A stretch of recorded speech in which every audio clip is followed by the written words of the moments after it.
Hi, everybody, and welcome to Artificial Entertainment, a bad podcast comedy thing. One of your hosts, Josh Lakaitis. With me right now is my other co-host, Tyler Yaney. Say hi, Tyler. Hello. And a weird thing happened. We were headed into the recording studio, and it seems our other co-host, Mason Betterly, has gotten himself stuck in a tree. Hi, I'm stuck up here. Thankfully, he has a mic of his own, so as we shout to each other, it'll just sound like we're in the same room. Okay, I'm up here. We got to record this episode, right? Yeah, but I didn't know about the vertigo. Okay, We're good. not reviewing Vertigo. We're reviewing Star Wars. Yeah. I didn't know if you just got stuck up there, if you were trying to make a statement. I didn't know what was going on. I was protesting, but I forgot what I was protesting, so now it's The Last Jedi was not that bad. Come on down. I beg to differ. Oh my. Oh, well. It was a film. It's not canon. No, I'm kidding. I don't care if it's canon. Sign my petition. I don't care about canon. And neither does Disney. Yeah, no, seriously. All right. So, do you want me? I'll come. I'll come down.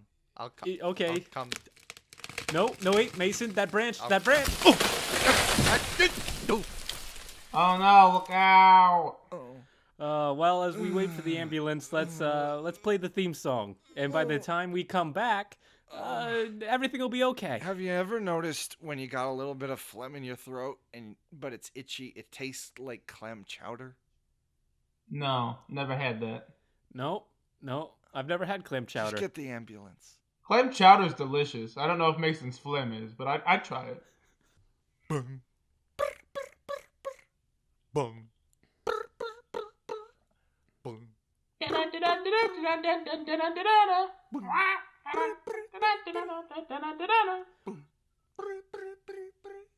I'm not sure if I'm supposed to come in yet, or if you have a whole thing planned or not. No, I'm trying something so different while completely forgetting everything else that I've built off of. Oh with boy, the he's previous. firing shots already early in the podcast. Oh, welcome. All right. Well, welcome everyone to another episode of Artificial Entertainment, a comedy podcast about bad movies. I'm your host, Josh Lakaitis, with my friends Tyler Yaney and Mason Betterly. Hi. And, You already did the intro. What is this? We're gonna introduce ourselves every 5 minutes because our listeners have dementia. Maybe the audience was laughing so hard they missed the introduction, so I felt like we needed to do it again. Oh, okay. I'll buy that. I'm an egotistical maniac with my own podcast. I'll do whatever I want. So this week, everybody, we're talking about the Star Wars prequels. Star Wars. And I just want to get into it this week. Not much news I find interesting to report, other than apparently Poe Dameron. What is the actor's name? It is escaping my mind. Oscar Isaac. Oscar Isaacs is up to play. Not Morticia Addams. What's the dad's name? Gomez Addams in an animated Addams Family movie. No kidding. That's the good thing. news. I've been waiting for something Addams Family related for so long. Here's the bad news. Oh. It is being directed and made by the people that brought you Sausage Party. Oh. I can live with that. I mean, they've done some good DreamWorks movies. They're the same before. people that made Disaster Artist, if I'm not mistaken. No, they didn't animate James Franco in that movie. All right. Well, okay, never mind. The director of Sausage Party or the writers? I'm gonna back away. I'm so confused. I know it's by that animation company. You know what? I don't know Anything if Addams it's Family Seth related, Rogen. I can live with. Do you want a hard R Addams Family animated movie though? You know what? I don't know how they would pull that off. You know what? I'm at that point with the film landscape of 2018 and the years beyond that I'm okay with. I'm into it. I'm willing to gamble. I mean, maybe if they did the Munsters, maybe. But No, not they the already Addams no, Family. they already Come tried a on. reboot of that. They already tried a reboot of the Munsters. No. Yeah, Yep. they actually on did. NBC they did a pilot. And It I'll tell looked you what, terrible. I actually liked it. Really? Did you watch it? I saw the clip, and Herman's like an I Frankenstein kind of Frankenstein monster. Yeah. Where it's but like they do a some discount Jason Bateman just with a couple scars on his face. Yeah. I would have been open to it because I feel like the way they were taking it was a little bit of like pushing daisies. So I could have suspended my I love that disbelief show. for it. Eddie Izzard as like the vampire grandpa was actually a bit of a delight. I never actually got to that part. That sounds wonderful. Yeah, and he's a bit of a mad scientist as well, so he was actually pretty cool. There's a lot of dark. It was thematically a lot more Addams Family, like 1990s live action movies Addams Family than 60s. I think it was just the 60s Monsters. Sure. But I wholeheartedly enjoyed it. I was open to more, but I know what I'll be Googling after this episode. Yeah, totally. All right, so let's get into it. We've each decided to take an episode that we would watch, and we'd go over it. I ended up watching all three just because I hate myself, apparently. But we'll start with The Phantom Menace, and that one was given to Tyler. So, Tyler, tell us, bring us into The Phantom Menace. Let's have a conversation. Bum bum bum bum bum bum bum bum. Bum, bum, are we talking about the good things about it, or are we just... I think everyone knows the plot. So let's just kind of... No, you don't. No, you don't. You think you do. All right, tell us the plot. Tell us the plot of Phantom Menace. I couldn't tell you, and I've seen it a bunch. There's a blockade, and they want to tax trade routes, and they need the Queen to sign this treaty to make it legal, even though that makes no sense.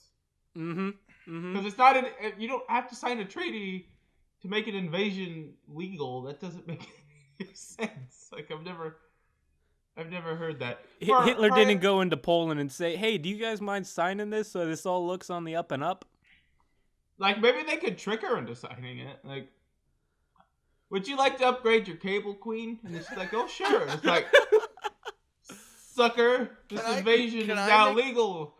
We have the full Alderaan package. Can I make a bit of a confession about episode 1?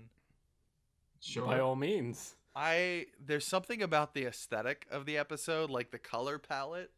Absolutely. That I love. I love the blue sky. I love Naboo. Naboo is we were just talking about that. It is by far the best looking of the three. Yeah, no. Naboo is like my aside from Bespin, I think, is my favorite planet in the Star Wars universe. Oh, it looks so pretty. It's so well done, but really only in episode 1. It does not look as good in episode 2. I would a lot disagree. More CG. I would disagree. No, there was actually a lot of it shot in Italy. Right. But I think mainly in Phantom Menace is when it looks good. All right, I'll give you. All right, if you say so. Well, the Phantom Menace uses the most practical effects and sets. Like, there's still tons of CG, but there's not blue screen everywhere. Yeah, exactly. That's true. Yeah, it's so nice to look at. It just, I want to spend time there. Mm-hmm. It is Absolutely. weird, though. You never see anyone there in Phantom Menace. Like, they talk about, they're taking the people to camps and everything, but whenever we cut to a wide, it's just a bunch of droids taking like groups of 6 or 5 people somewhere. I don't know. It feels like quite honestly, all of the worlds in the prequels feel lived in to me. I wouldn't say Mustafar feels lived in. Well, no, but it feels. Why would anyone? You know. But I know a certain 50s diner that feels lived in. Well, or let's talk about a wonderful Monte Carlo casino. we will get to that. Will get there. That was we so will get bad. there. That was the most prequels thing. Oh my gosh. All right. Sorry. So the Phantom Menace. So the Phantom Menace. What does the title mean to you? As that is one thing that's bothered me ever since like I saw it as a kid. I'm like, who's the Phantom Menace? Is it Maul? Is it Sidious? Do I care? No. I mean, as a kid, I always just assumed it was Maul because he seemed menacing. But he wasn't phantom-y enough. Well, they didn't know he was there, and I think a phantom. Maybe if he and was correct played me if by I'm Gerard wrong. Butler. No, nope. The Phantom Menace of the Opera. I The love Phantom, it. the Phantom Menace of the Paradise. I'm sure we are the first person to make those jokes. We are original I comedians. mean, we're such an original podcast talking about bad movies. No, but seriously, let's talk about the good things first before we talk about everything that's terrible about the Phantom Menace. I think it's got the best score of the three. I will say that there's good points in Revenge of the Sith, but like Duel of the Fates, like come on, that's iconic. It does have some good music. Right. I like Liam Neeson as Qui-Gon. I mean, Qui-Gon himself isn't a great character, but no, like no. He's into fringe science. It's midichlorians, man. There's all these papers. No one, the Jedi Temple won't tell you about them, but they're putting midichlorian in the water. Someone's poisoned the water supply, and now everybody's force sensitive. They're turning the Jedi gay. Oh my gosh. Oh my gosh.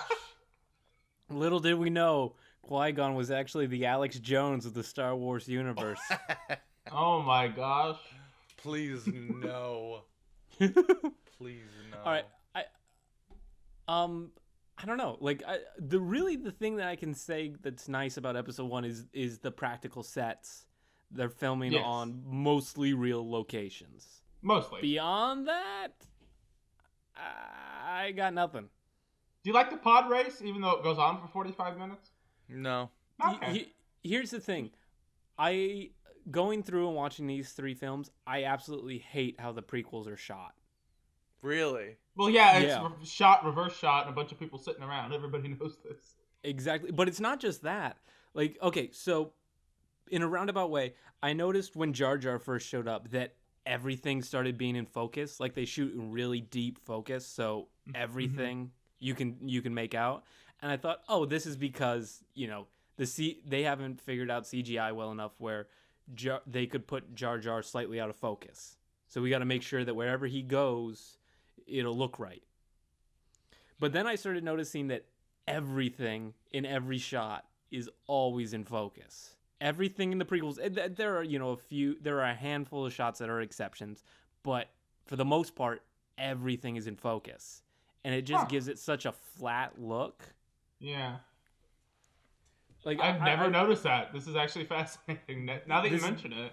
Yeah, this is the first time I noticed it going through watching these. And I watched these before going to see 8, and I also watched Rogue One before we recorded. And I noticed, this isn't a theme with how Star Wars movies are shot. In Force Awakens, things are out of focus. We get medium shots where only the characters are the things in focus. The background's blurred. And I have to say, it was so nice to see variation in the focal length in these other Star Wars films after the prequels. And it was such a strange thing. It's something I've never noticed and never bothered me. But as soon as I noticed it, it drove me nuts. Yeah, next time, I don't know when it'll be, but the next time I watch them... I wouldn't recommend going back anytime soon. It'll be a while. It'll be a long while. Can I just say, as much as I pooped all over Rogue One, I will go out on a limb and say it's probably my favorite looking of the Star Wars movies. At least in the prequels. Yeah. Actually, backtracking, Scarif. Scarif actually is my favorite Which planet. One? Scarif. Which one's Scarif? Is that the the rainy planet? No, the tropical one that the final battle is on. Oh, yeah. It got blowed up. Yeah, so I guess nothing I hold on to is sacred. What's Alderaan look like? Does anybody know? Yeah, they show it at the very end of Revenge of the Sith. Very briefly. Very briefly, but it is a beautiful planet. It looks a little mountainous. Okay. I guess there were like snow-capped mountains there, but like very lush green.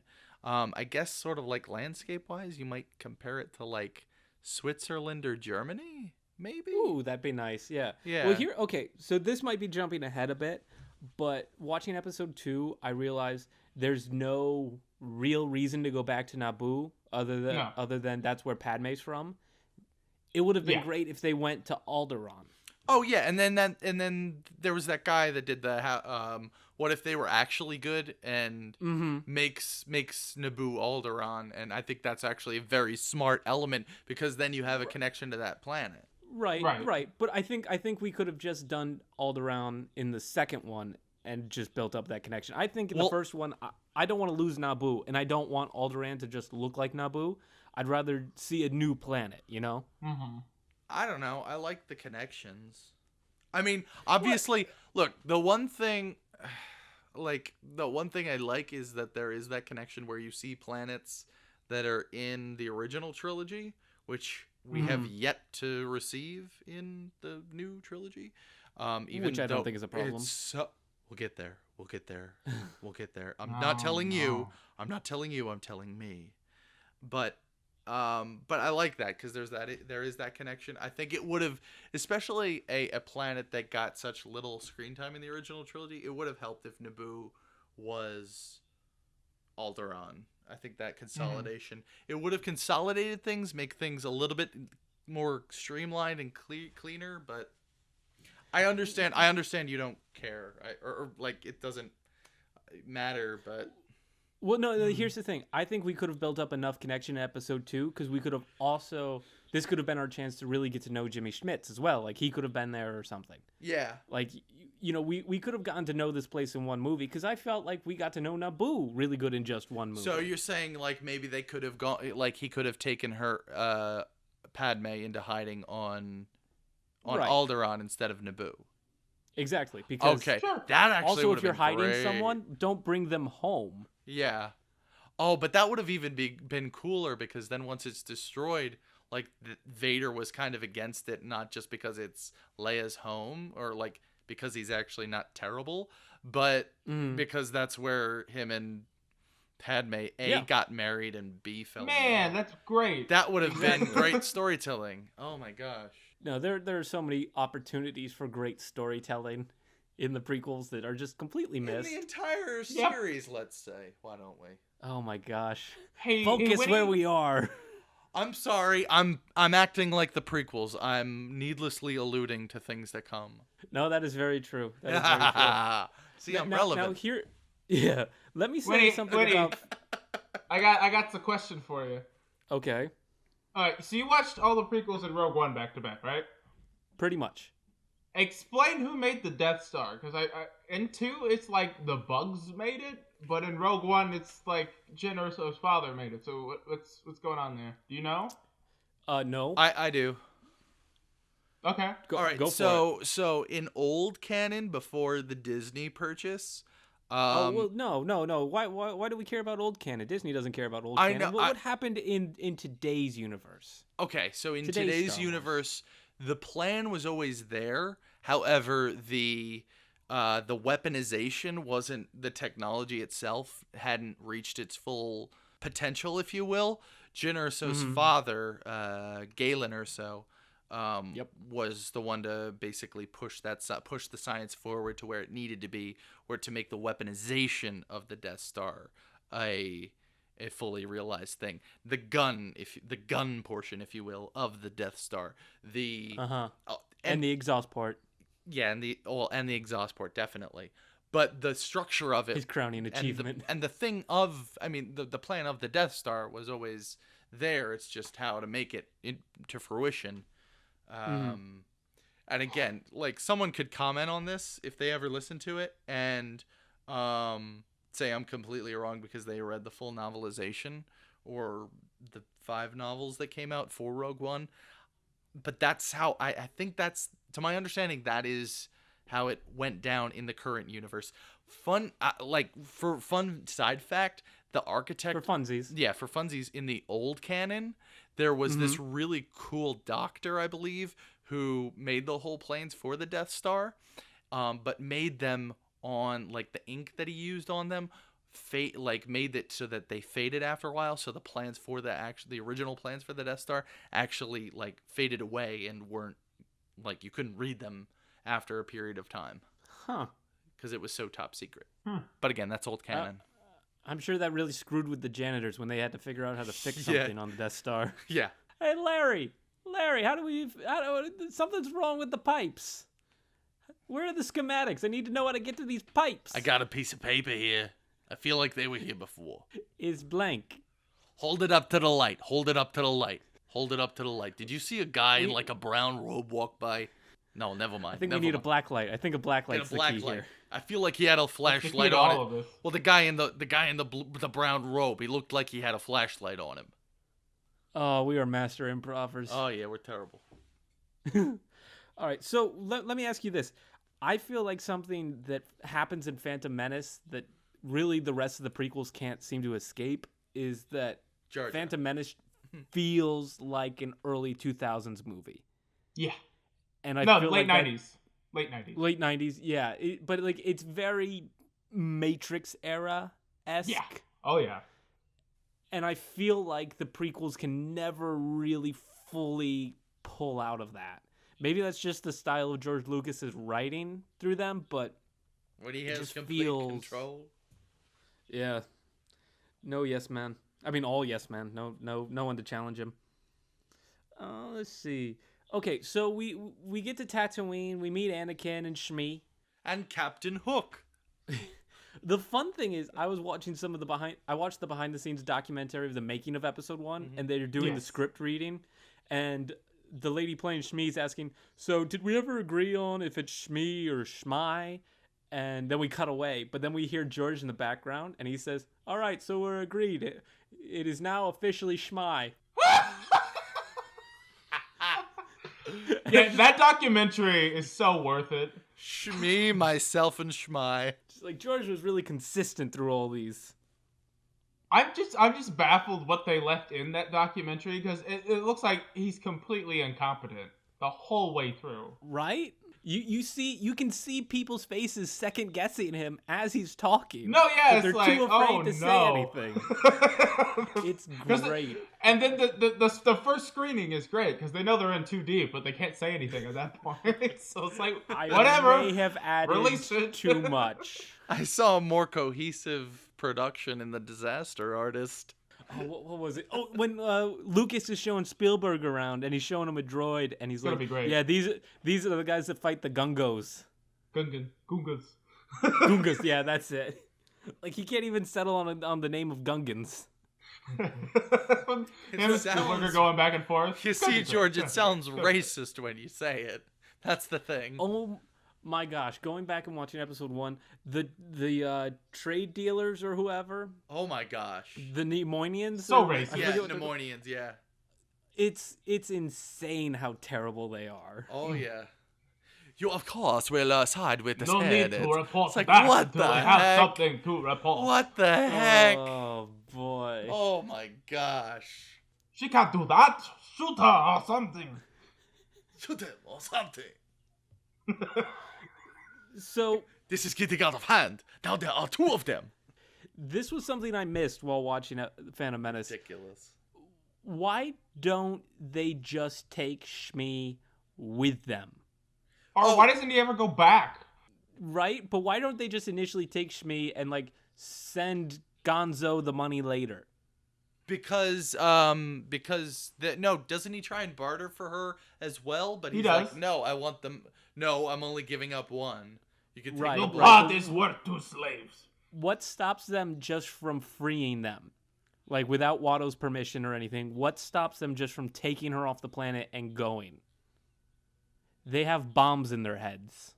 They do. It's like, I think Running Man did that. I never knew this. You didn't know that? Wait. They have bombs in, like Suicide Squad? They have bombs in their heads? Yep. Yeah. If they try to escape, Watto will blow their heads up. It's in the dialogue. Oh my gosh. Right?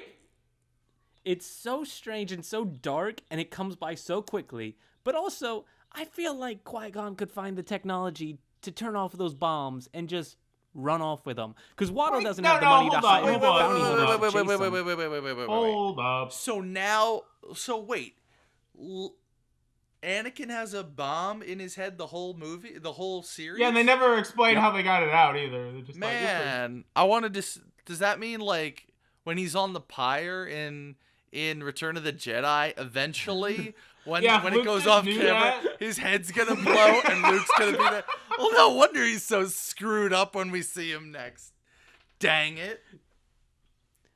See, it turns out Watto was the key to this. He had the detonator the whole time.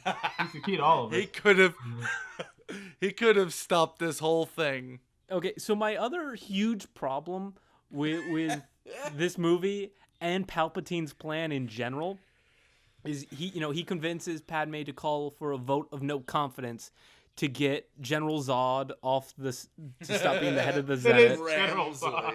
No, wait, no, it's not. That's Malcolm McDowell. It's not. No, Stamp. no. It's not Malcolm No, it McDowell. It is not. Yeah, it's Terrence not Stamp. Zod. It is It's so. it's Alex from Clockwork Orange. I swear to No, God, I get it's those not. two confused. It's Terrence I get Stamp. those two confused. It's Terrence Yeah. Stamp. Yep, old white guys with spiky white hair. It's easy to confuse them. And very small careers. Yeah. Oh. So okay. Oh.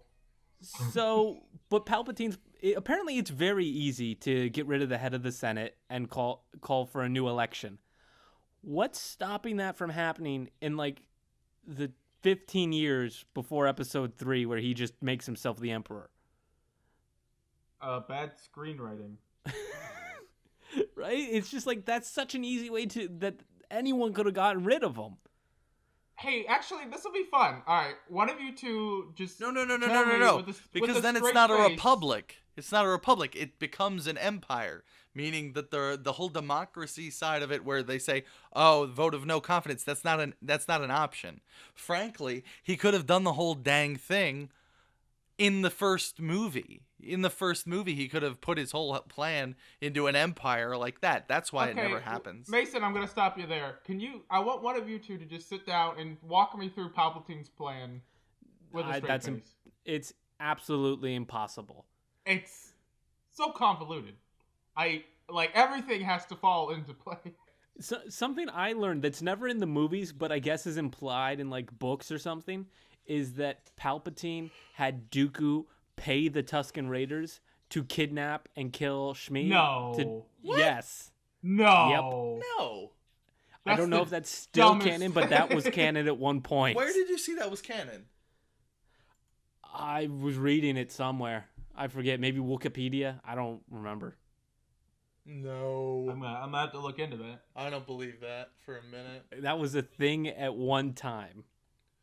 All right. Well. So let's see. My last big problem is a lot of people say the prequels are better because the lightsaber fights are so much better. No. Watching episode 1's lightsaber fight, like this is so coordinated and set up. Boring. Yeah, it doesn't feel like they're fighting. It feels like they're just waving their wands around.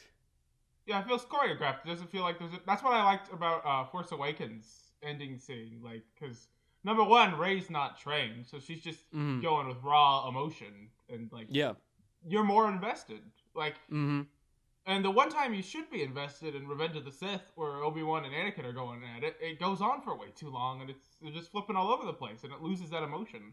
Yeah, no, exactly. And with this one, like when Obi-Wan cuts Maul's lightsaber in half, it doesn't even look like that's what he was trying to do. It looks like he got lucky. Yeah. They're just so boring to watch, and they're not well filmed either.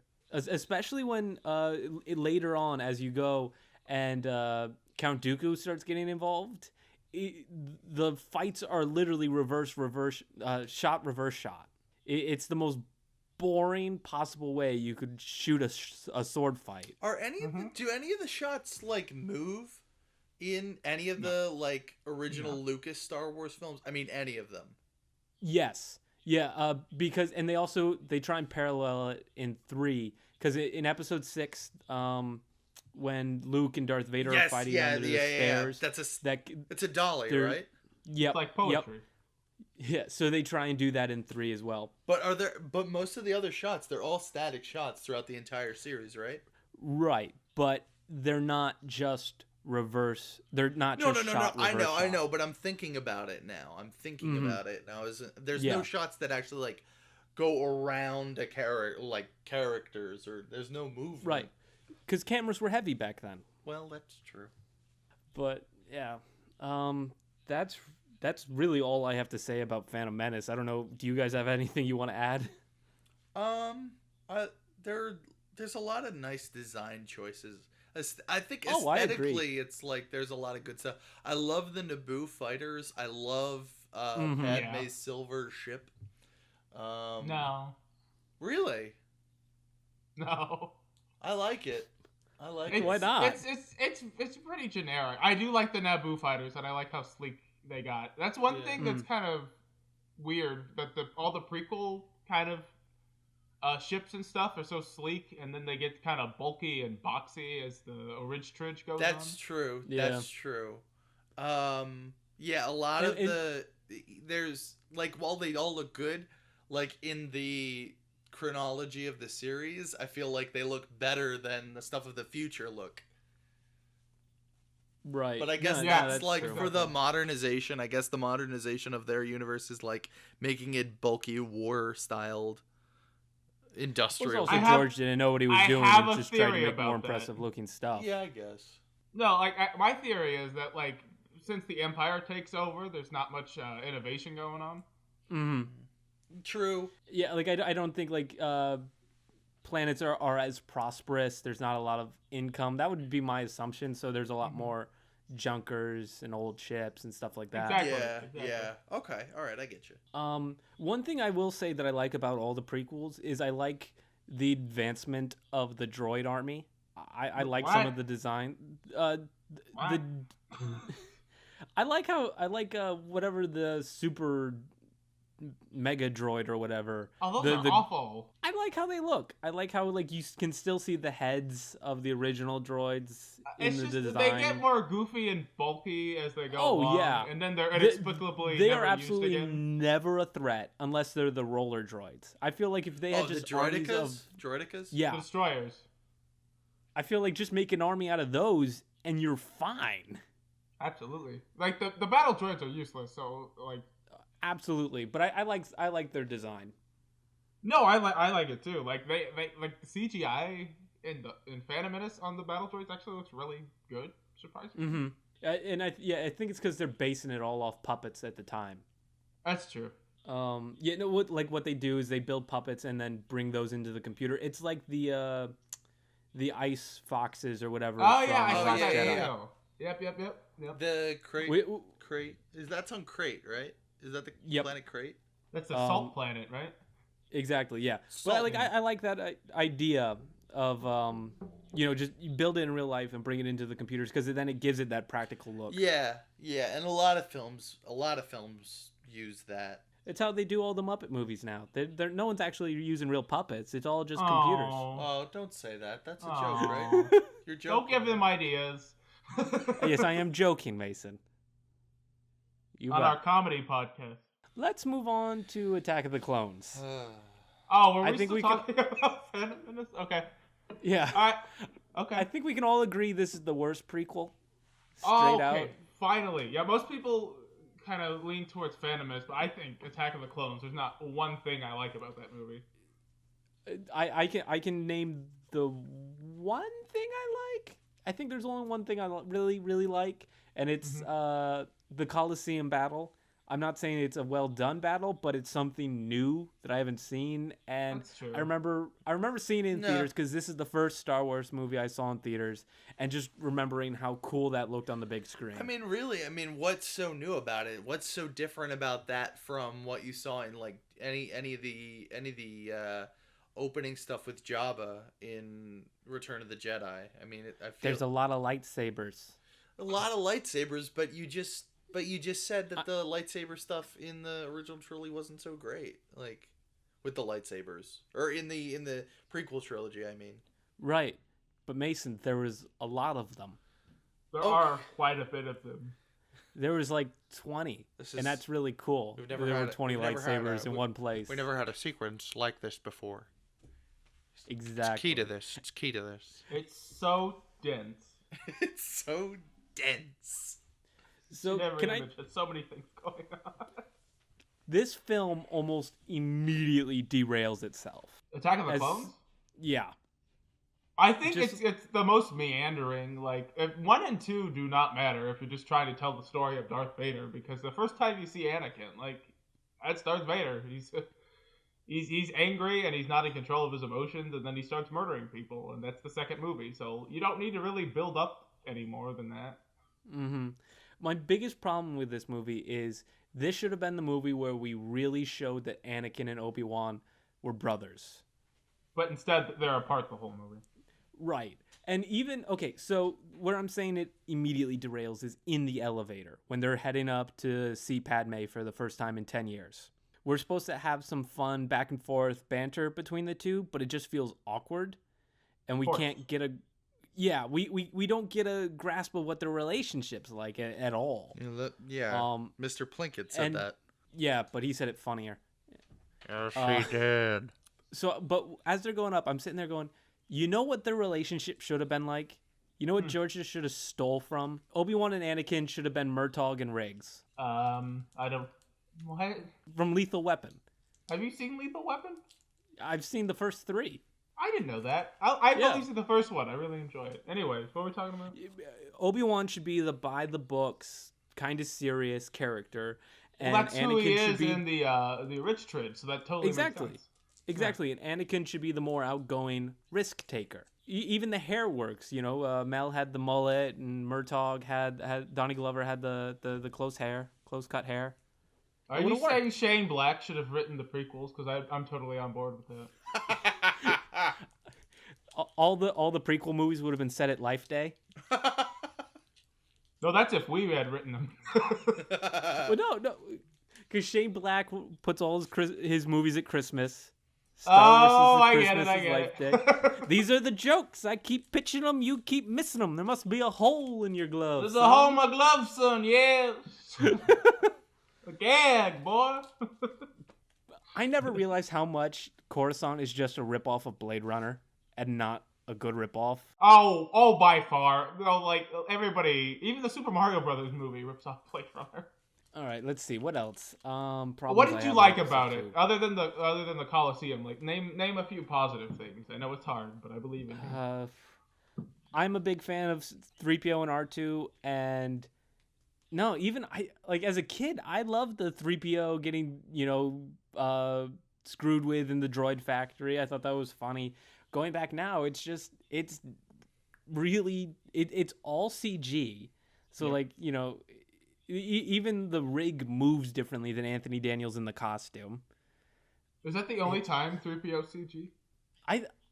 Okay, there are weird parts in Attack of the Clones where they just CG 3PO in when you could have just had Anthony Daniels there in a suit. Like, he doesn't look like he's there. It's very strange. Yeah, because he's gold in the third one, right? Yep. I gotta say there is one moment, just a moment that I do like in Attack of the Clones is when Anakin is on his speeder bike heading out to find the Tusken Raiders, and they actually have the music cue for Duel of the Fates.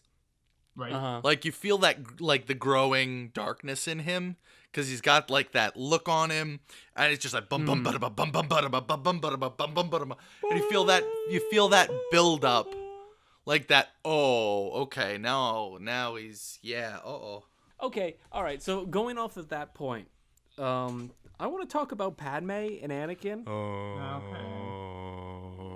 Okay, so after the whole Sand People thing, Anakin has this huge meltdown to Padme. Don't we all? I killed them all. Not just the men, the women, and the children. And I'm just sitting there thinking, why is Padme taking this so well? She murders people too, and that's a connection. That's how they bond. She's really only known Anakin a handful of weeks. Like, she hung out with him for like 2 weeks during Phantom Menace, and then they've been hanging out for a couple weeks he now. was a child then, by the way. Yeah. She was a preteen. What's attracting her to him? Because clearly he's not all there mentally. and there is no reason for these two characters to fall in love, and I never noticed that before. Would you have been all right if these prequels were just a short span of years, where he was already, like, through the entire prequel trilogy, already a grown man? I think, yeah, no, I think at the youngest we could have met Anakin at maybe 15. Yes. And okay, I'll get into the weird age thing in a bit, but like, other than Anakin just saying Padme's really pretty, that's about all the chemistry they have. Mm-hmm. And like, it really undermines Padme as like, ooh, you can tell George is trying to write as a strong, independent female character like Leia, but at the same time, Padme's willing to give all of her things up to be with Anakin. Yep. Like, I can give up my job in the Senate. You can stop being a Jedi, and we can be together for love. She's literally trying to give up everything for a man, and that's a terrible way to write a female character. I mean, in that instance, yeah. I think there's settings where that could work, but yeah, it doesn't work for her. Yeah, No, not here. not Okay, at all. all right. So let's talk about Padme some more and her position in government. Turns out on Naboo, there isn't a royal family, but the queen is elected. Which is that she's not a queen Yeah. at all. Or at least how that works on Earth. I don't know. Also, that means that the people of Naboo thought, yes, let's elect this 14-year-old to be our queen. Yep. So I looked it up. Natalie is about 17, 18 when they're making Phantom Menace. And then I thought for funsies, I'll look up how old Padme is, technically, in Star Wars years. She's only 14. Oh my gosh. What? Why are you electing a child to the highest ranking government position on your planet? I have no answers And to that. not only that, but they talk about in Attack of the Clones how they tried to petition to get her to run longer. What did she do well? She didn't, Naboo didn't even have an army. They had volunteers. They had a volunteer security team. That was it. They have a militia. We have a militia. Like, the only positive thing she really did is, I guess her and the Gungans have peace now. Well, wait. It seemed like the whole planet was pretty much at peace. It's just they weren't ready for an They just invasion. ignored each other, which is fine. I mean, even still, though, like, It why was seems she like a great they- queen? It seemed like she had everything pretty well under wraps. It's just we weren't ready for an invasion. I feel I don't know. I don't know, and I really don't care. Why do we care No. about seriously? Why do we care about the politics? No, I don't even know. It's not that we care about it; it's that they don't make sense. Yeah, I do not care. It's just the ridiculousness of it all had not hit me till now. There are certain elements where the politics of it matters, like the politics of the rebellion versus the empire matters. Like, okay, Well, that was simple. It was good it's versus simple, evil. but at Like, least you understand it. But yeah, even still, you understand it and stuff. But the politics of one planet, I can understand the whole. I can understand the need to understand the war between the Trade Federation or the Separatists and the Republic. That's okay. But yeah, I don't know. Actually, I thought of one more thing I do like about Attack of the Clones. Okay. I legitimately love Dexter's Diner. I want to see so much more of that. I want to know Dexter's backstory. I actually kind of do too. I would love to see just like this seedy Star Wars cheers at Dexter's Diner. Where everybody knows your name. Yeah, I didn't know if you wanted us to jump in there or if you were going to finish. I was trying to think of a Star Wars pun, but then I couldn't, so I just went with name. There you go. Back to basics. Yeah, no, it's not a good movie. Everything looks so fake.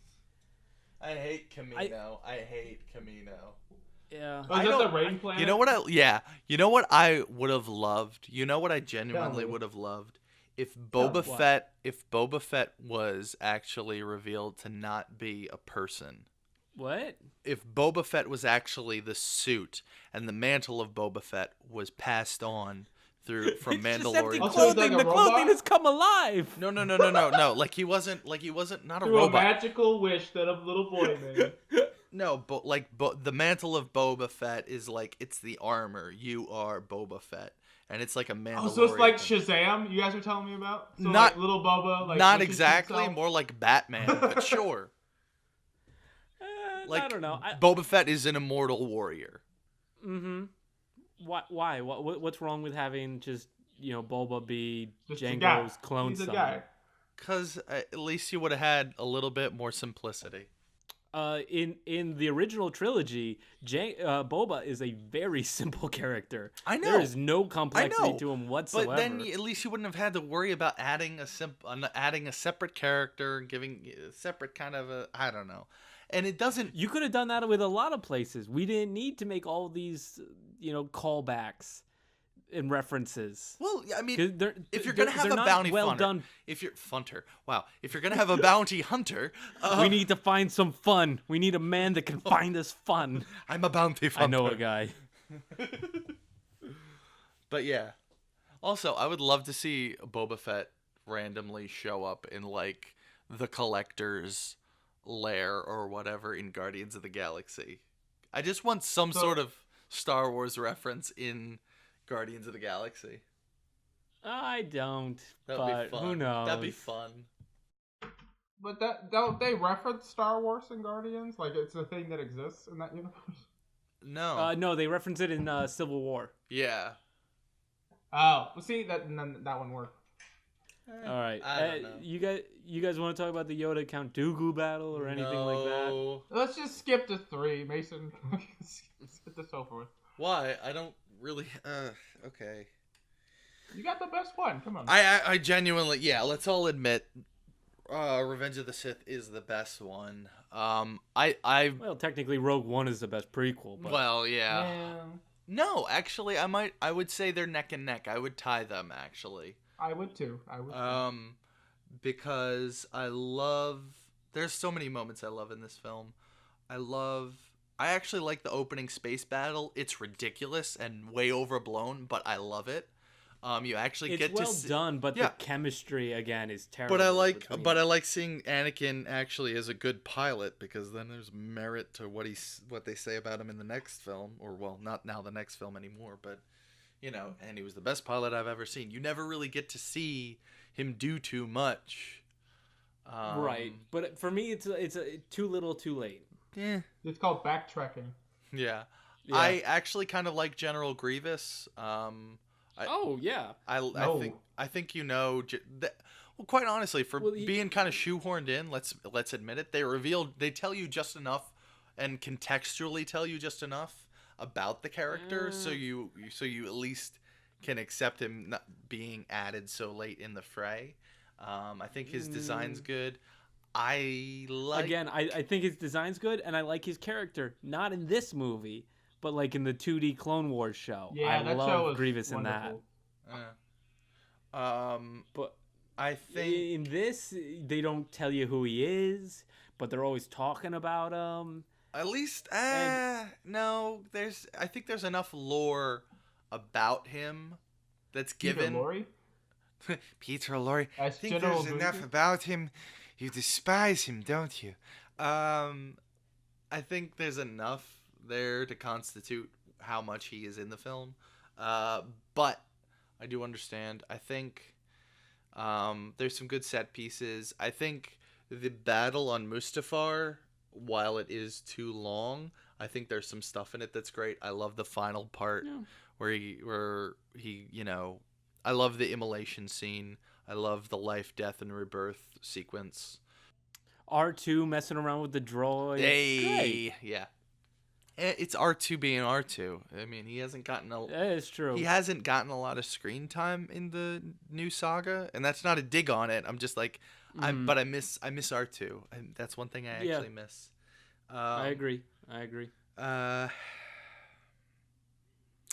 think For what it is, it's okay. There's a lot more mythos to the Sith that gets added in with Darth Plagueis. I like the moment. I didn't like it at first, but the older I get, I like the moment where Anakin is staring off into the distance and Padme's staring off into the distance, and she's like, she doesn't know what's going on. Hercules can go the distance. Yes. And but Anakin like realizes that he's just lost right now, and he's so scared. Is that what he's feeling? Because I'm not. That is not well communicated. Okay. And again, I do not blame Hayden Christensen for Anakin. He was not given anything to work with. Do you blame Jake Lloyd? No. Did I ever tell you I ran into him at a PacSun in Carmel? I thought you ran into him in a laundromat where he couldn't get the washing No, machine that was to work. we were gonna write a scene in the laundromat because spinning is a good trick. But I was trying to set you up for that joke, but okay. I said it. Oh, speaking of Rich, episode 8 connection. Did you notice that Kylo Ren did some spinning? Yes, I did. I did notice that he. Did you he- see he that it did was some it was spinning. a very good trick? I thought it was a very good trick. No one shot him while he was spinning. No, and he tried it. He tried tried that it, and spinning. it was a good idea. It was a good trick. It's a good trick, and it was tense. All right. Back to three. Back to 1. But yeah, I think. Colin, did you see I that love it's- the ending. I love. You like no? No, I don't like no, but everything beside that within the last 15 minutes, I guess, is pretty good, I think. I feel like it's all rushed. It's very rushed. It's rushed, and I feel like if you made the entire third act that, I think it might have been better. Yes, no, I agree. It's them having to deal with the fallout. Yeah, and just them having to deal with the fallout would have been nice if you drew it out. If you maybe encapsulated, took away Utapau. Is that where Kenobi goes to fight? Yeah, Grievous? he goes to Utapau, which I like Utapau. And I like. The people have corduroy for face. Yes, they do have corduroy for face. Ugh, they creep me out. Very strange. Yeah, but here's something I was thinking. Am I cutting you off, or do you want to say something? I was just saying I like that you get to see Obi-Wan be Obi-Wan a little bit. Oh, more, yeah. But I that's the one thing. I think that's the one major thing everyone, I think, pretty much across the board likes about the original the prequel trilogy is Obi-Wan. I like him in 3. Really. I don't think he's a terrible character in 1 and has nothing to do in 2. Yeah, I guess. Oh, can we talk about how in 2 Dooku tells them everything that's going on and they're just like, he's lying. Let's not look into it. Like Dooku literally tells them, hey, the Sith have taken control of the Senate. There's a Dark Lord controlling everything from behind the scenes. A Sith You might want to look into this. Can we just also mention that probably one of the worst things about the prequel trilogy is Samuel L. Jackson. Oh, he's wasted He's in these. so out of by far. place. He's just so out of place. A Sith Lord, He's just so quiet and reserved, which isn't And, his like- character at all. right? Oh, can I say He's- one thing I did like about 3 now that I'm just thinking about it on the top of my head? Go for it. The way they build on the Sith lore, even though it's a little clunky, I thought was interesting. Yeah, and I had mentioned that earlier, but Like Darth Plagueis and that whole scene at the ball opera. What was that? yeah, The yeah, bubble opera? the bubble opera, Bubble opera. the I love Phantom of the Bubble Opera, the Phantom Menace. Also, Tale The- of Dark Plagueis the Wise. Palpatine's great, by the way. He's the only one I feel like actually having fun acting in this thing. Him and Ewan. I agree. Those That's something two I wish we got highlights. more of in the prequels. Is I wish we could have seen Palpatine as a character more, and like him being the puppet master. I would have loved to be able to see that. Absolutely. And just being so gleefully evil with it, like that'd be great. It's treason, then. No, exactly. Okay, so slightly changing subject, but I feel like if you could have done 1 and 2 well, you could have done 3 where Anakin becomes Darth Vader at the end of the first act. I would be okay with Ooh, that. that would have been I nice. like that a lot better. That would have And been then- interesting.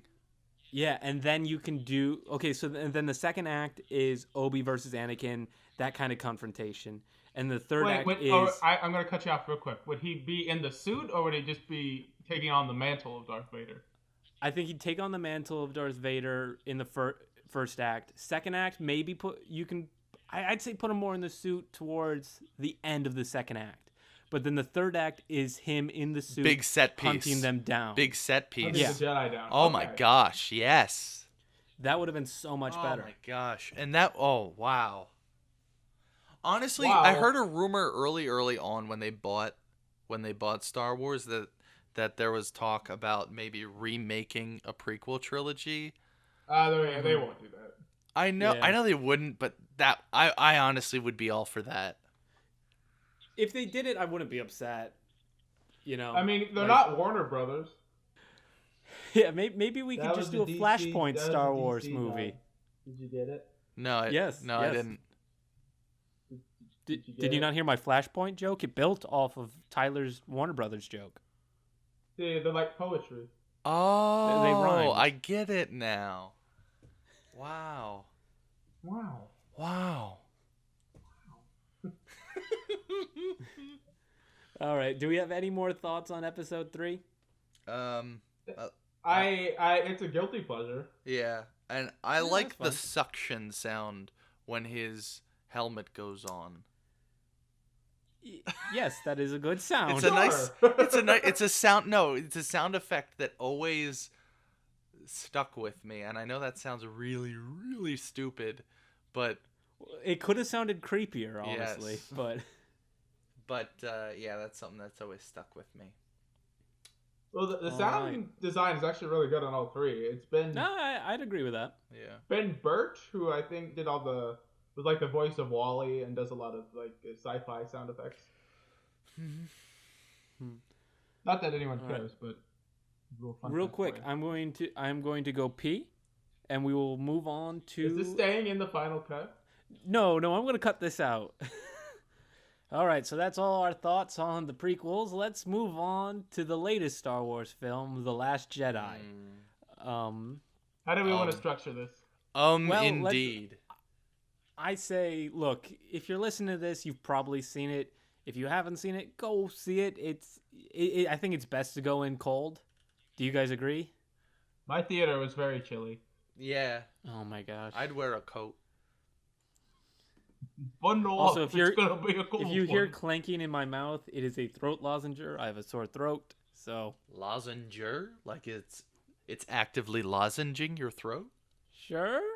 Interesting. These are the jokes, kids. This is the best we can muster.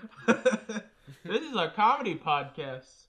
Apparently. So What are I next? say we just get into it. No restraint on spoilers. This is your last warning. All right. I really like this movie, and maybe it was just because I had to watch all the terrible Star Wars movies at first.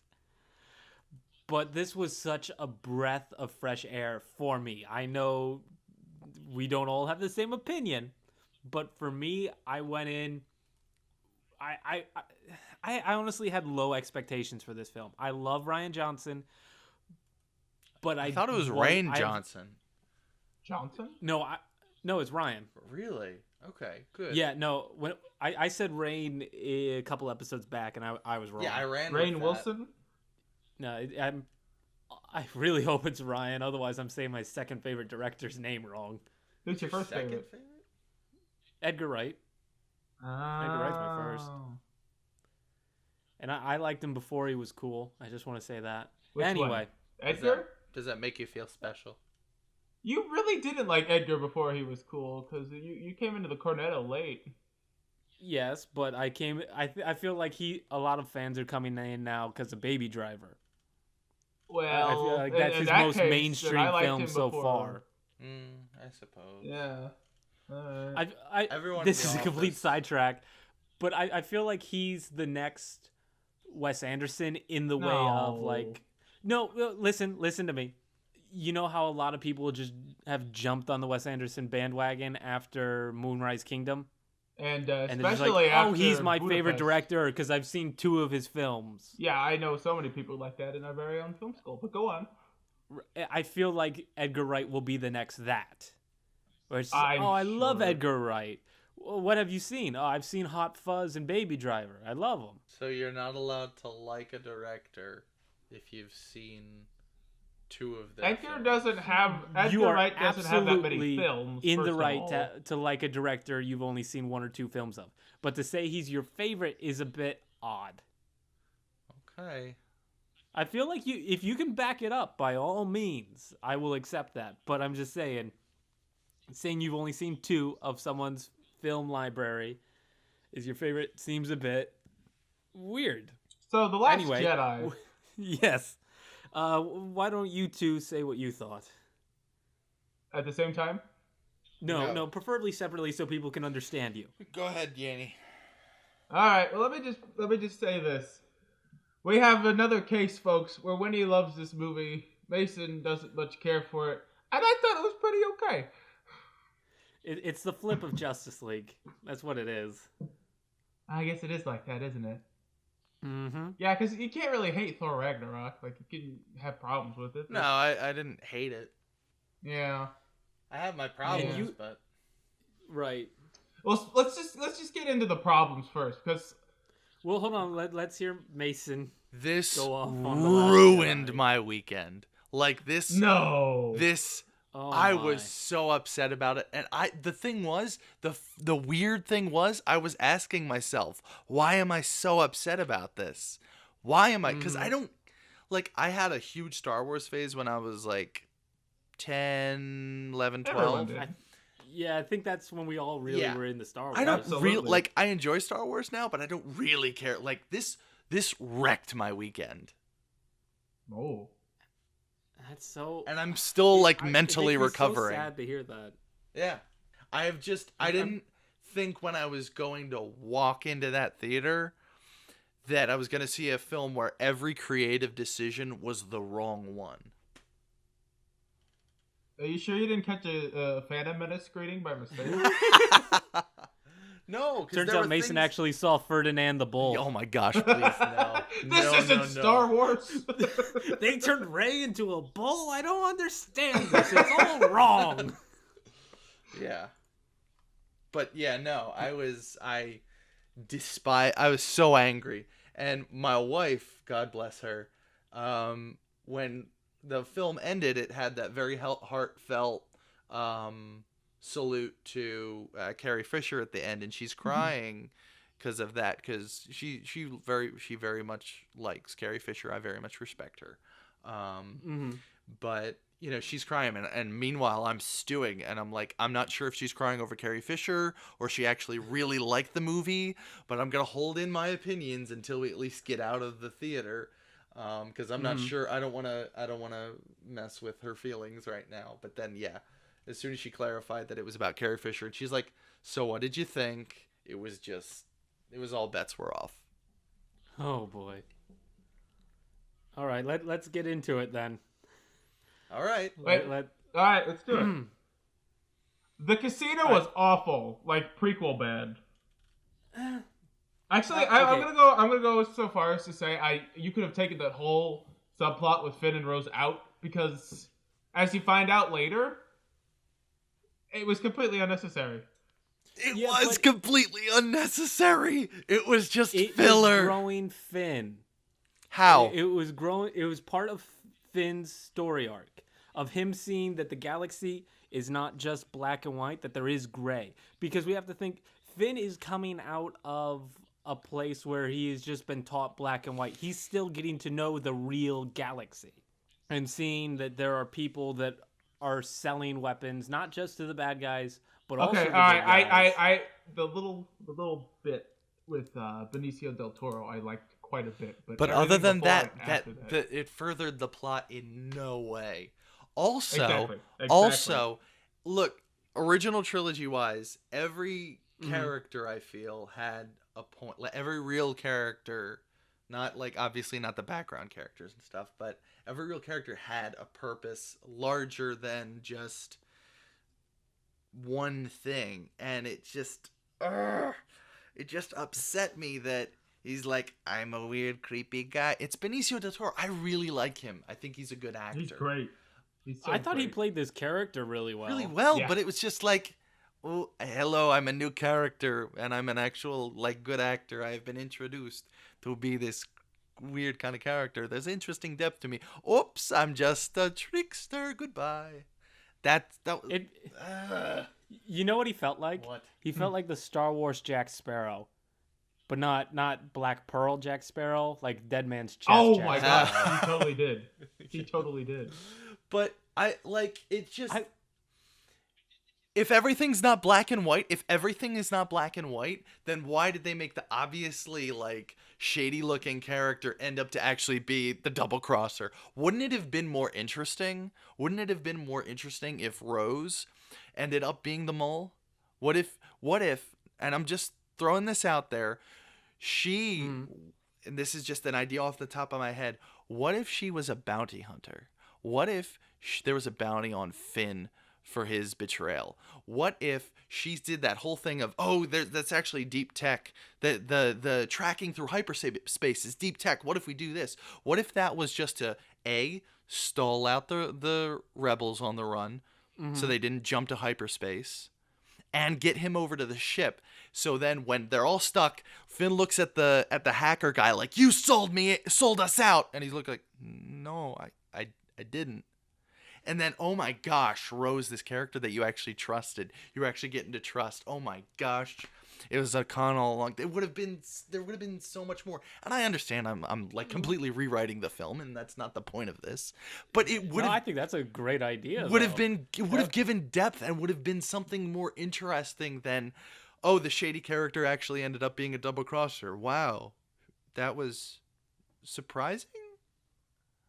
I mean, I thought, okay, so when BB-8 ends up saving them, I thought it was Del Toro, and he's like, oh, look, I didn't actually betray you. No, he's gone. You never see him again. Yeah. Which I'm fine with. I feel like if they actually ended up redeeming him, that would have been even more cliche. You don't need to redeem or anything. It's just like, I don't know. I'm not saying this is a flawless Star Wars film. No. But I feel like it added a lot of new things, and Yes, and I do want to get into that at some point because yeah, we don't really have any order to this. I think we've all just only seen it once, right? Yes, we have. yeah, I'm going again tomorrow. Yeah. Yeah, I tried to go again, No. but just I couldn't get it. I couldn't get there. Mason, I don't think would want to go see it No, again. like even my wife, she enjoyed it. She liked it. But she's like, I have no interest in seeing it again. See, I can't wait to see this again. And this is why I like it more than Force Awakens.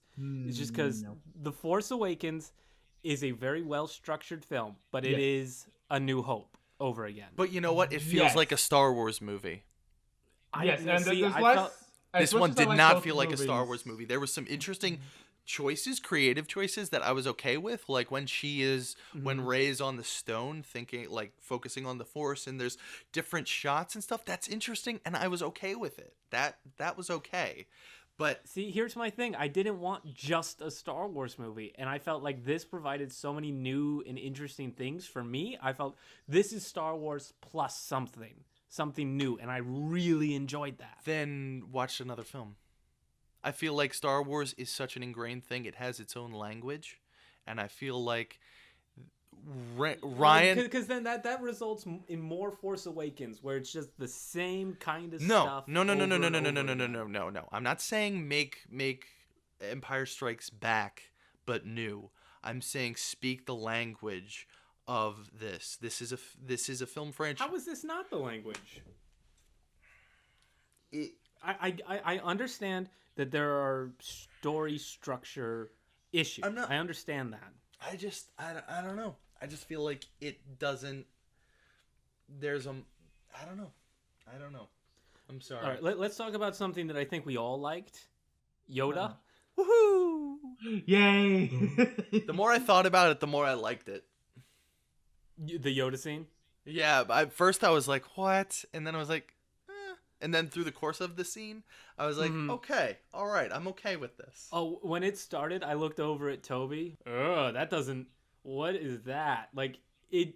I couldn't tell if it was CGI Yoda or what. No, but then as the scene went on, I realized, oh my gosh, it's a puppet. It's Frank Oz doing Yoda as a puppet again. Yes. And it, just the way he moved and the puppet walk. Yeah. Like it's kind of that lumbering hop. Yep. It was so nice to see. Yeah. I felt he was talking a little bit too high. This is like a extreme nitpick. Yeah. He was talking a little like more prequels than he was Return of the Jedi, which was a little thing. Didn't ruin it for me, obviously, but right. It was just something that I thought was like, It was especially weird coming off the prequels, but thinking about, this is, post Dagobah Yoda, where he's a much more of a trickster, not a trickster, but he's a more lighthearted, goofy character. Let's see what else. Wise, very wise. Oh, definitely. Okay, so you talked earlier how like it's weird how we haven't gotten a lot of R2 in this new saga. Yeah. I was surprised, in a good way, how much 3PO was in this movie. There's a lot of 3PO and a lot more Poe than I thought there would be. Yeah. Poe. And before yeah. we go into Poe, I know I think I'm the only person whose favorite Star Wars character is C-3PO, but it was so nice to see him used well in these movies, because he's not used well at all when he's used in the prequels. I felt like I felt like he was unnecessary, but it was nice seeing him. Ultimately, I think 3PO is always unnecessary. But I like when you can use him well. In the original trilogy in OT, he's fun, like he's very useful. Right, and I think in this film he's there, but I don't know, he's in character. You understand it. In two is in Attack of the Clones is when they use 3PO the most, but he's not the scared, self-obsessed droid that we know. He's an idiot. Like, he doesn't understand what's going on. He doesn't realize he's in peril at all. I feel like at least in 8 he's in character. Yeah, absolutely. I would say that.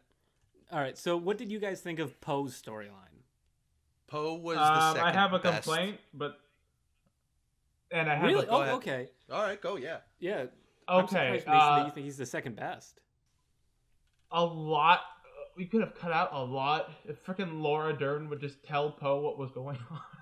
Yes. Yeah, I think that's my biggest problem with the film is, and that's what I was hoping Laura Dern would be like a shifty character, like she's secretly working for the First Order.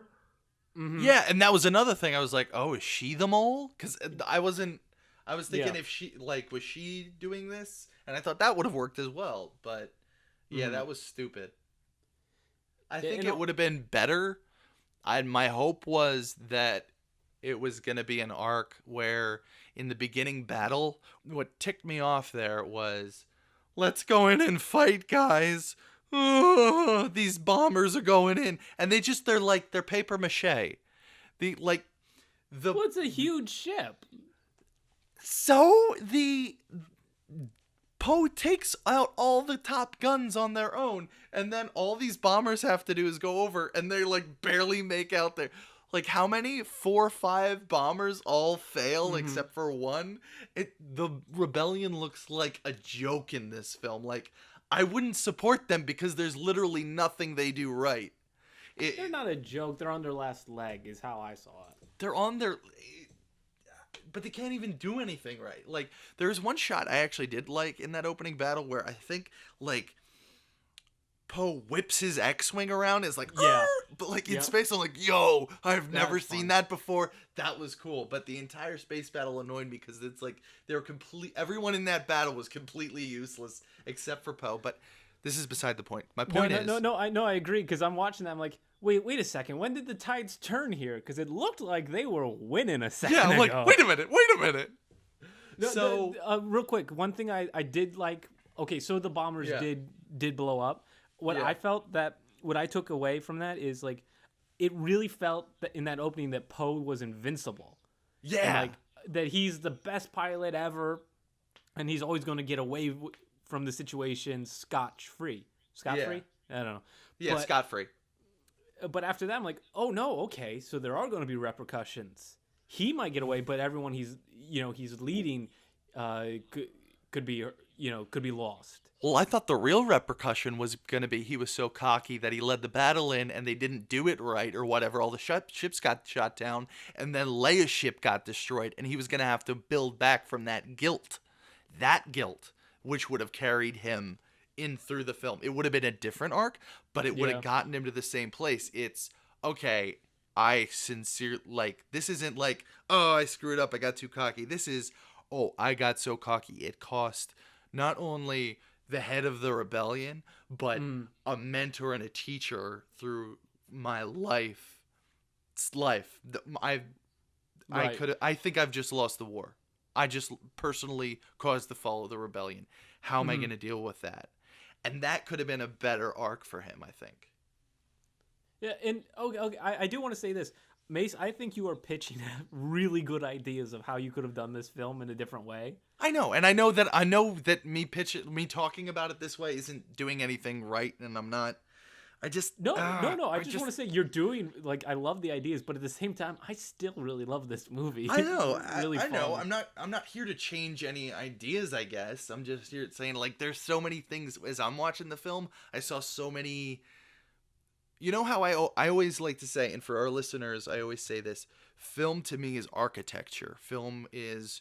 Characters are foundation points. They're building blocks. Everything is this. This felt like the Winchester house, where there were stairways and doorways that literally led to nowhere.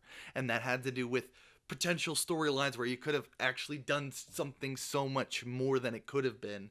And other things that, was like you were building towards this with with The Force Awakens. And then when you open that door and there's just nothing there, it's a wall, it's nothing, you're like, okay, then why did we even build to this?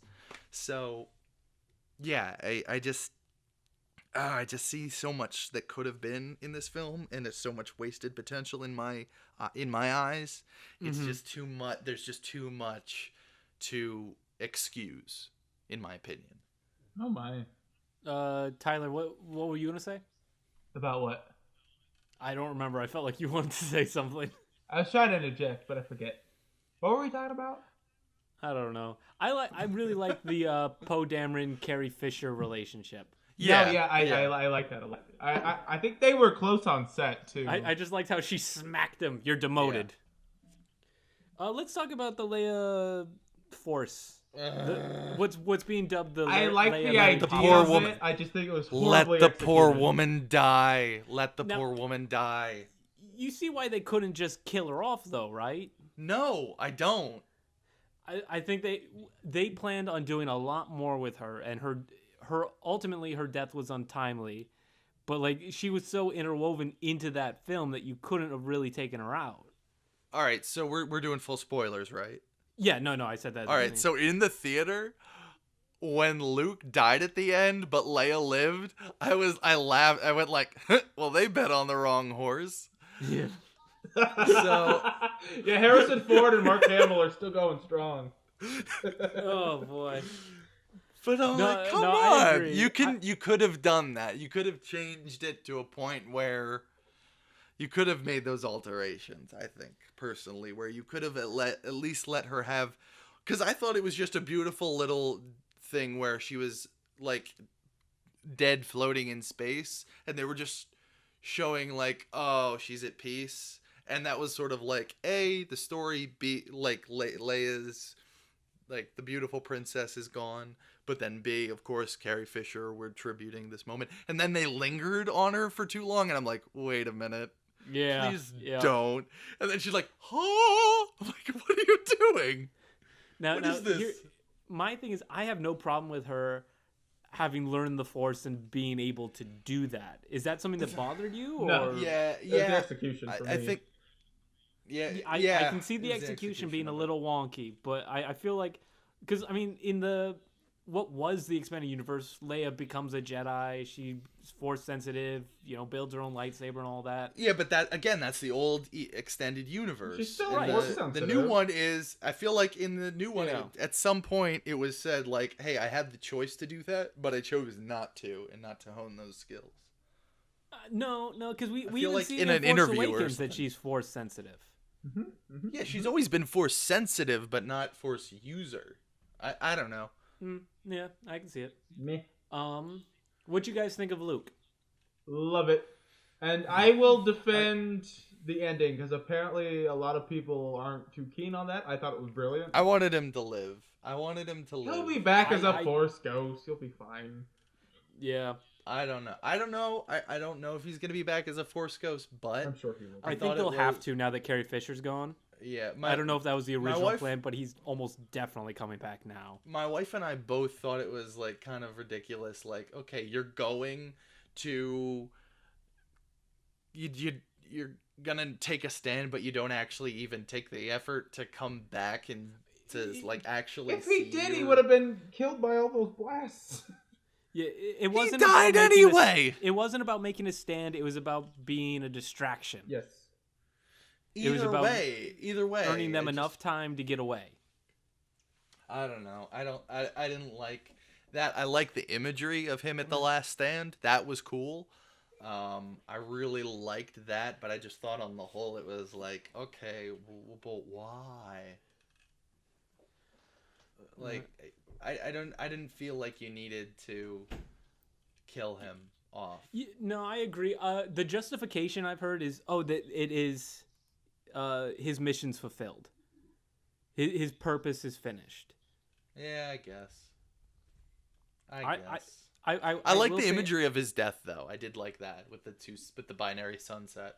Yeah, that was nice. I was very confused because I thought when he's looking at the suns, they cut to a shot of the suns, and it looks like there's a spaceship coming towards him. Like there's a little gray speck in one of the suns, and I thought like the Falcon was coming to pick him up or something. I was. Are you sure that this wasn't your theater screen? You had like a little speck? Because I don't remember that. No, because I saw it yesterday. Yeah, maybe it was, but I thought I saw someone online saying the same thing. Maybe. So- Let's talk about Snoke, because that's probably one of my biggest problems. Yep, mine as well. I had no problems with it, honestly. All right, I'm gonna give you pros and cons. All right, reasons I liked it. It flipped a scene in Return of the Jedi on its nose. Like if Darth Vader had killed the Emperor but hadn't redeemed himself, would the Empire still have continued? And I think that's interesting. Mm-hmm. Yeah, But I need this to know is an who example- this guy is. You can't just do. yes. You can't just do. He's Exactly. Hugh Hefner. That's who he looks like. No, what? It's a creepy old dude just sitting around in a room with a rope. That's Hugh. Maybe there were sexy ladies in those Red Guard costumes. Ooh, deep lore. Anyway, But this is an example of the type of rhyming Lucas wanted to do with the prequels but couldn't pull off. Like poetry. but at least Yeah. you still need to let him at least who is this guy I would like to then? know who he is. I am with Mason on that. Who I don't need the full backstory No. of yes, of course he is. And I understand Rian Johnson said all right, well if I said, "Oh, he's Darth Plagueis," no one in the room, no one in That universe makes in the sense. room, Ray wouldn't know okay, who's Darth Plagueis, and then you'd have to Mhm. explain it all again. But at least let us know. Yeah. You're not the viewer needs at least some satisfaction of who is this guy? How did he turn Kylo to the dark side? Because that makes no sense. I agree. Okay. I So understand. can I explain why it doesn't bother me? Okay. For years, ever since Return of the Jedi finished, and there wasn't going to be any more Star Wars movies, as if every character in Star Wars has had a backstory and a purpose and has been important. They've had a destiny, and the Force is just it seemed like was pushing everyone. They're what was it? They were all predestined to be these people, and I think what a lot of what this film does is discount or Yes, it does discount. no. You're playing right into my hands. I'm trying to find the right word. It Like what it does with the Force. It's like it wasn't always the Jedis. The Jedis had no right to claim it. Yes, and Yeah, I was on board with that. With Snoke, it's like, look, not every character has to have this huge, elaborate backstory. I'm not asking for an elaborate backstory. I'm asking for an explanation. And I'm not trying to explain why you should like it. I'm just saying like this is why I like it. And I understand. And I understand in the past there was not a huge explanation in the original trilogy for who the Emperor is. Mm-hmm. But his name is self-explanatory. Mm-hmm. He's the Emperor. Yeah. He's Supreme Leader Snoke of the First Order. Okay, but we have a republic. Where did this First Order come from? Mason, it's self-explanatory. He's the Snoke. Snoke. Yeah, no, but it's just I can't. I would need to understand a little bit more there personally. Yeah, because all the Jedi and Sith were destroyed. So who is Snoke? Where did he come from? Exactly. BB-8 is weirdly violent in this whole movie. Who is? BB-8. Okay, he's kind of a Deus Machina because anytime they get in a jam, BB-8's there saving them. So is. I mean, you could say that of R2 though in the past. Well, R2 wouldn't like drive an AT-ST. Yeah. What else? I mean, I guess. Okay, what did you think of Laura Dern's final moment? Actually, I like that. I thought it was the imagery so cool, of that was dude. beautiful. Oh, yeah. It was just beautifully shot. The silence of it all. I think that was the only time my theater was absolutely, completely silent. Yeah. Can we talk Kylo Ren? Oh, yes. I loved him. The best part of the movie. My part. In every way. Oh, I think one of my favorite parts is him yelling at them to shoot the Millennium Falcon out of the sky. Yes. It was such a wonderful touch. There was so much emotion and like you knew exactly what he was feeling as he said those words. That is just his father mocking him from the grave kind of thing. Yeah. Great. I feel like a lot of the characters really don't have a clear motivation in this new series. He has such I don't really understand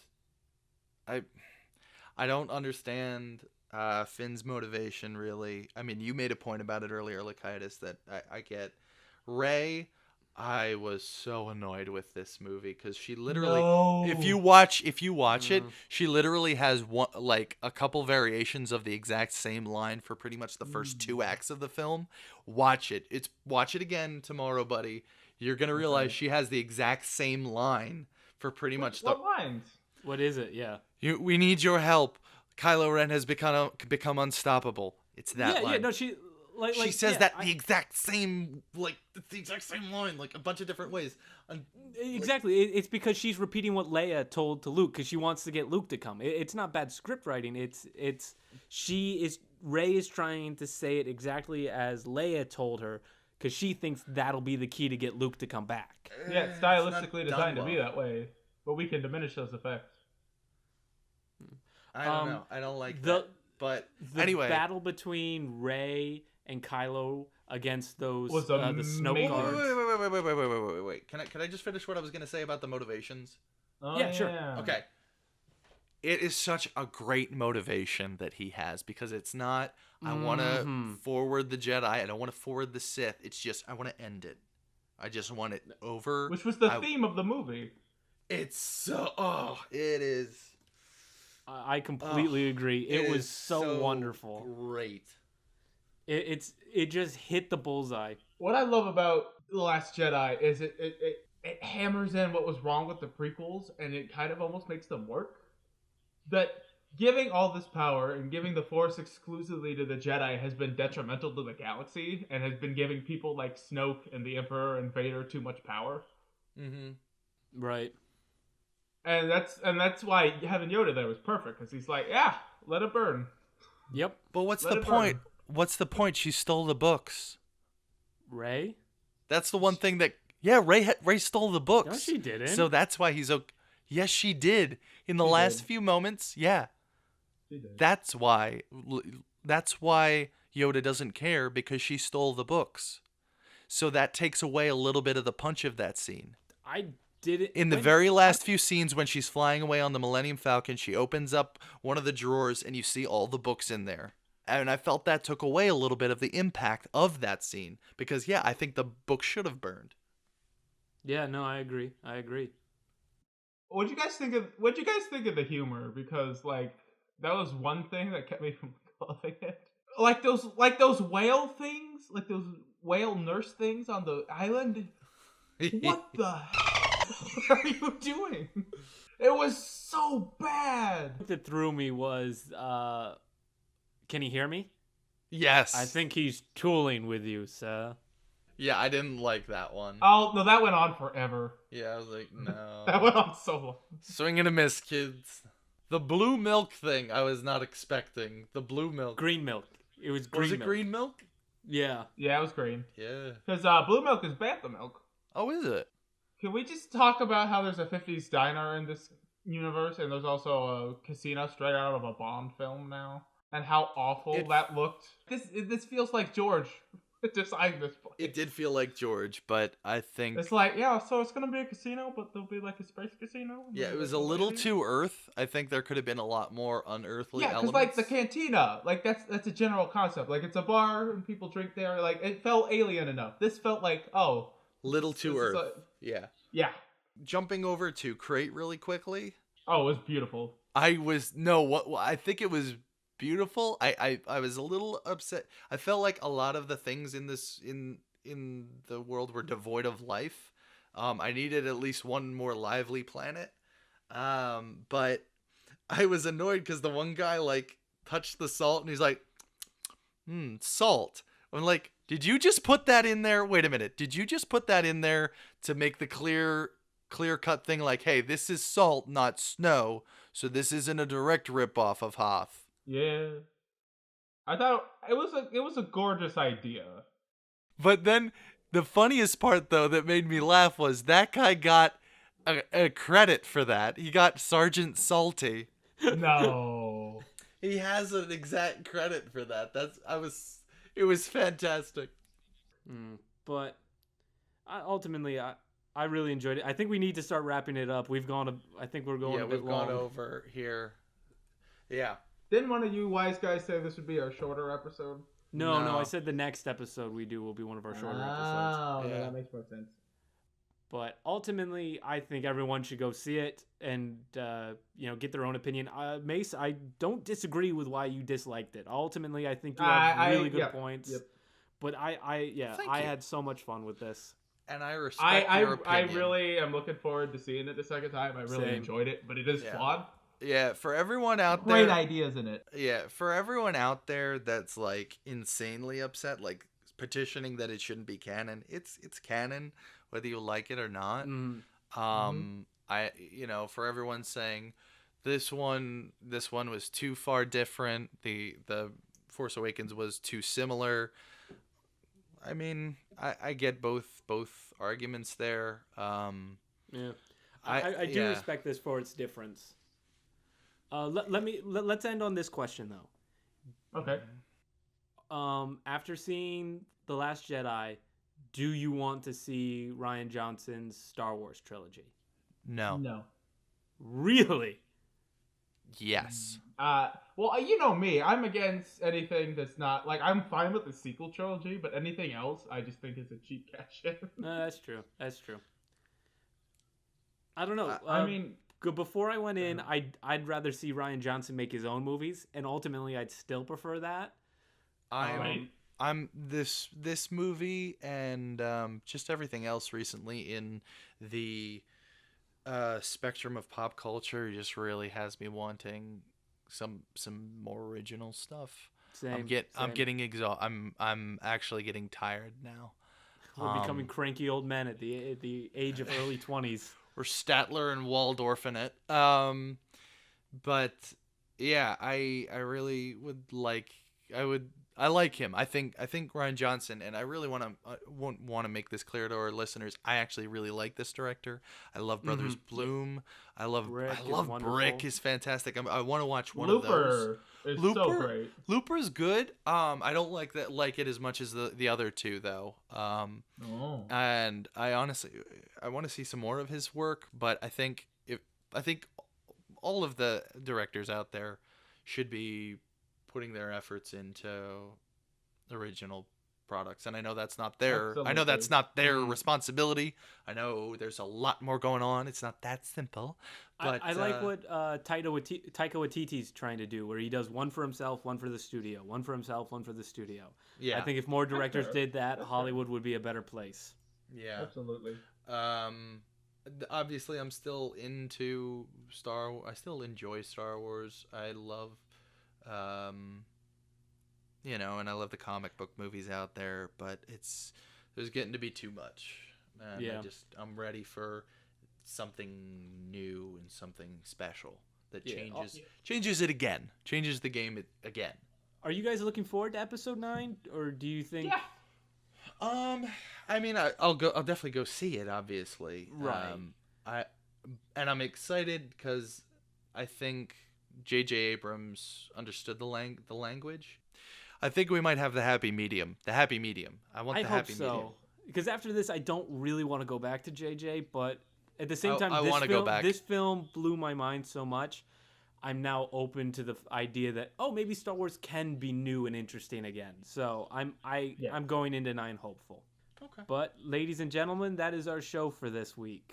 Thank you so much for listening.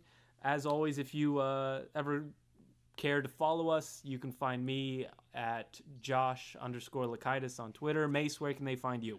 You can find me on well, no, you can't find me on YouTube yet.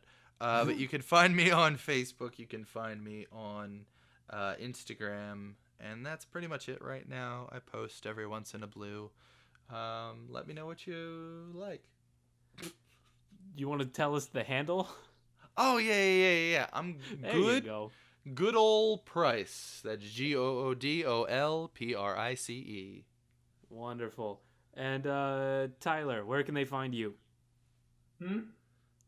On the social medias, where can they find you? On the social medias. Well, let the Force be your guide. There we I'm go. there somewhere. And if you ever care to tweet at the show or email us, you can find us at artificialpod on Twitter, or just Is that something up in the tree? Is that something up in the tree up there? I don't know. I'm gonna go check it out. No, I'm gonna go check it out. Mason, you have a full leg brace on. It is not a good idea. All right. Well, ladies and gentlemen, once again, thank you for listening. We'll see you in a couple weeks. After Christmas, we'll do a special pitching episode where we'll pitch our ideas for what we would like to see Hollywood do. Mason,